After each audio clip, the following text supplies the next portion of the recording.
10 setiap bulan, sampul surat diisi persepuluhan 40.000. Dari siapa? Dari warga Indonesia pembantu rumah. Nampaknya mereka yang paling setia memberi persepuluhan. Dulu gaji pembantu rumah 400 saja tau. Sekarang sudah naiklah. Ada orang bekerja 400 sekarang. Tapi mereka setia memberi persepuluhan. Luar biasa, saudara. Dalam ayat ini mengatakan dalam konteks gereja kita, jangan kita membeza-beza berdasarkan darjat sosial kita atau ekonomi kita. Yang lebih Tuhan memberkati tidak kelebihan juga. Yang mengumpulkan banyak pun tidak banyak juga lebih. Kalau yang mengumpulkan sedikit tidak juga kekurangan. Karena Tuhan yang memberkati, Tuhan yang mencukupkan segala keperluan kita. Mungkin ini yang ke-6. Kembali kepada Matius 6. Saya baca ayat 24. Tak seorang pun dapat mengabdi kepada dua tuan. Matius 6 ayat 24. Karena jika demikian, ia akan membenci yang seorang dan mengasihi yang lain, atau ia akan setia kepada yang seorang dan tidak mengindahkan yang lain. Kamu tidak dapat mengabdi kepada Allah dan kepada Mamon. Mamon ini adalah harta kekayaan, termasuk uang lah, tunai. Perhatikan ini, saudara. Mengasihi satu, benci yang lain.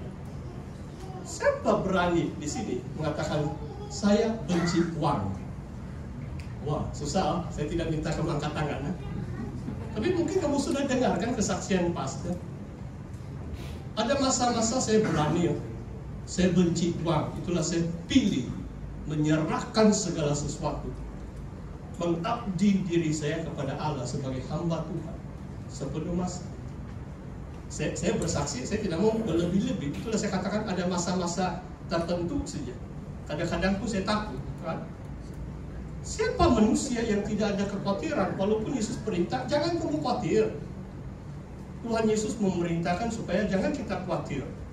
Kita percaya kepada Bapa kita yang di surga, yang penuh kasih sayang. Saudara, ini prinsip firman Tuhan. Kita harus mengabdi kepada Tuhan. Jangan kita mencintai uang. Kalau Tuhan memberkati kita dengan kekayaan itu, jangan kita melekat dengan harta benda. Kita tahu mungkin adalah untuk kita memberkati orang lain, menyokong pelayanan di gereja, tetapi tetap hati kita melekat dengan Tuhan. Kalau hati kita tidak melekat dengan Tuhan, saya rasa susah kamu menyanyi lagu pertama tadi. Kamu sukakah menyanyi lagu pertama tadi? Kan? Terhubung kan? Saya sangat suka lagu yang pertama, terakhir, lagu penyembahan. Memang semua lagu itu saya suka. Tapi bukan senang nyanyi lagu yang pertama, sebab roh kita terhubung dengan Tuhan. Kita mengabdi diri kepada Allah, bukan senang. Kalau kita sungguh-sungguh mengasihi Tuhan, lagu itu sangat indah sekali. Biarlah firman-Mu menjadi dasar kehidupan kami yang masih hidup di dunia ini. Saudara, nomor 7, Amsal 3 ayat 9. Muliakanlah Tuhan dengan harta bendamu. Apabila Tuhan memberkati kita, muliakanlah Tuhan dengan kekayaan, dengan buah pertama kita. Muliakan Tuhan. Sekarang saya baca Efesus 5 ayat 15. Saya mau masuk sudah ini secara praktik. Mengurus uang dengan beriman. Efesus 5 ayat 15 mengatakan seperti ini.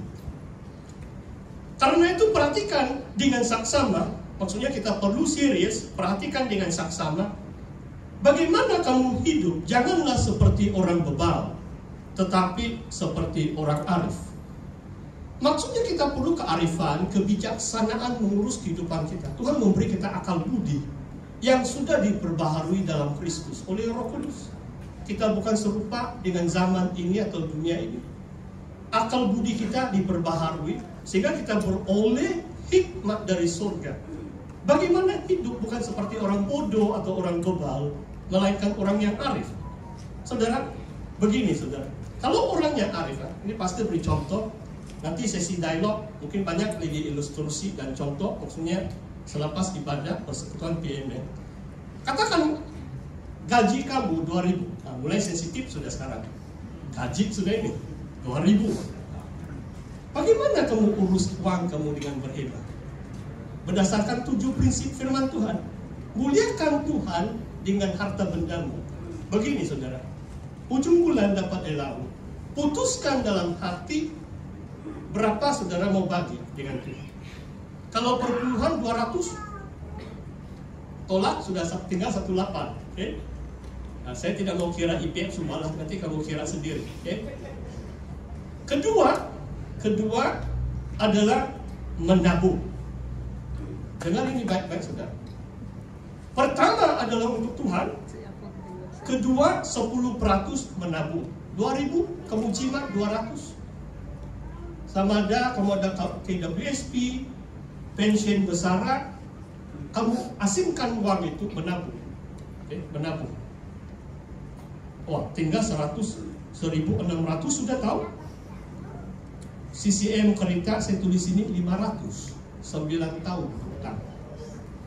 400 kalau bujang sewa 1 bilik di Bundusan apartemen. 100 ringgit naik Grab. Tinggal 600 untuk makan dan minum. Cukup kayak ini? 20 ringgit satu hari. Kadang-kadang saya satu orang satu kali makan 20 ringgit habis sudah. Belum ditapung untuk istri saya. Hai, kalau 2.000 bukan senang. Ini ukuran bujang lah ini. Kalau keluarga itu mungkin mau tambah sedikit 3.000, 4.000. Ini konteks semasa. Tapi prinsipnya lebih kurang begitu saja. Bagi saya adalah kita beri kepada Tuhan persepuluhan. Kita menabung at least 10%. Kalau Tuhan memberkati kamu lebih, caruman sukarela di KWSP sudah dinaikkan dari 60.000 sampai 100.000 1 tahun. Saudara boleh mencarum dalam KWSP lebih daripada caruman wajib 100.000. Kaya saudara 5 tahun. Cobalah saudara mencarum 60.000 1 tahun. 6.3% tahun ini.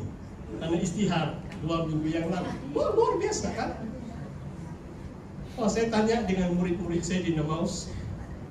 2 tahun saya ajar mereka perlembagaan persekutuan Malaysia. Di situ ada hak-hak bukan saja orang Melayu tapi Bumi Putra. Kebanyakan kita di sini Bumi Putra. Ada hak-hak tertentu. Di antara 40 itu kelas gabungan, mereka 40 orang, tahun 3, tahun 4. Sebab jarang-jarang 2 kali saya ajar itu perlembagaan persekutuan. Jadi saya tanya mereka, siapa di antara kamu ada akaun ASB?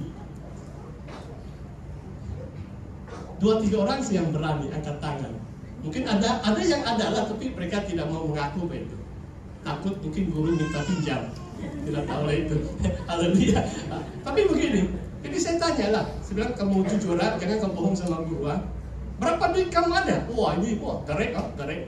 Tidak harus tanya, tapi dalam kelas kadang-kadang sebagai satu ilustrasi mendorong mereka. Ada orang jawab saya begini, guru, tidak guna juga saya buka ASB sebab tidak ada uang, saya dapat menabung. Ada satu jawab begini, saya ada menabung juga, tapi ambil juga keluar balik. Habis juga itu. Jadi maksudnya betul lah. Kalau kamu ada account ASB tahun lalu mungkin 5.75% dividen dia. Tidak guna kalau kamu tidak serius melabur. Bagi saya melabur 100 ringgit pun dalam 10 tahun banyak itu. Lebih 10.000 atau 15.000. Sebab itu bunga dia berganda. They say compound interest. Kamu perlu disiplin. Jangan kamu sikit-sikit ambil. Kan? KWSP kerajaan bagi kelonggaran pun ratusan ribu juta uang sudah dikeluarkan. Miskin kalau kamu bersara nanti. Hati-hati. Bagi saya bertahan. Walaupun saya sedikit uang, saya belum ambil ini. Saya tidak mau sikit-sikit, saya mau pergi ambil. Haleluya. Coba kamu pikirkan, Tuhan memberi kita kebijaksanaan, hidup secara arif di dunia ini. Sekarang saya mau kongsikan 5 prinsip bagaimana mengurus uang dengan berhemat. Prinsip yang pertama, saudara, hidup menurut kemampuan Anda. Live within your means. Jangan kuat belanja. Hidup menurut kemampuan. Kalau ada 4.000, setelah tolak perpuluhan, menabung, boleh dipakai 3.000 lebih. Tapi janganlah kasih habis, kan? Kalau satu orang lah, tapi kalau keluarga mungkin habis juga itu. Hidup menurut kemampuan itu satu prinsip yang sangat penting, saudara. Sebab zaman sekarang ini adalah macam instant gratification, kan? Senang personal loan, senang CCM, beli apapun, telepon pun boleh 3 tahun, kan?